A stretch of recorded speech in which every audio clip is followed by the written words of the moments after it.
A to je taková hra, my jsme to hráli ve skautu. Jmenuje se to Kymovka. A je to, že máš zakrytý věci počátkem.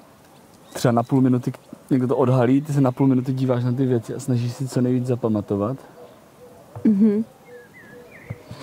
A pak se to zakryje zase a ty jdeš zpátky k tomu, jdeš prostě, kde je ten poplň? Jo. Pak jdeš a musíš napsat co nejvíc věcí. Jsme hráli taky někde.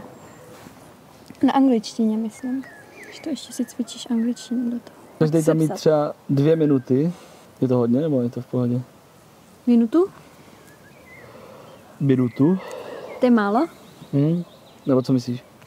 Asi jo, to nedojdeš ani na konec, podle. Si pamatuju, že když jsem byla úplně malinká, že mi to přišlo fakt jako věčnost, než se projde to je fakt obří, na druhou stranu.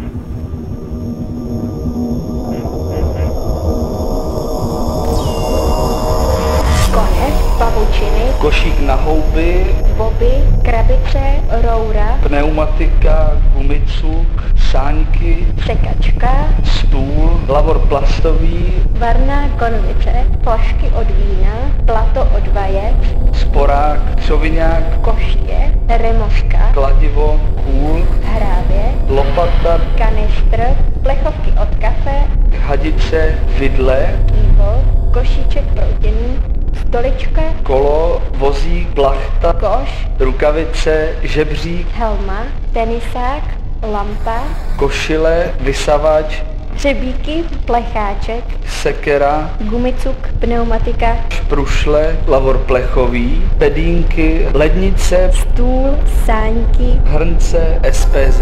křoviňák, košík na houbu.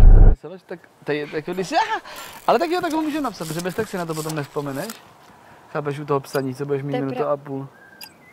Či já jdu tady do stínu. No, to bude prostřel. Tady jdu, tak tady bude basecamp na psaní věcí. A tak jak si přišel, ne? Jo, počkej, já jdu ještě za tebou.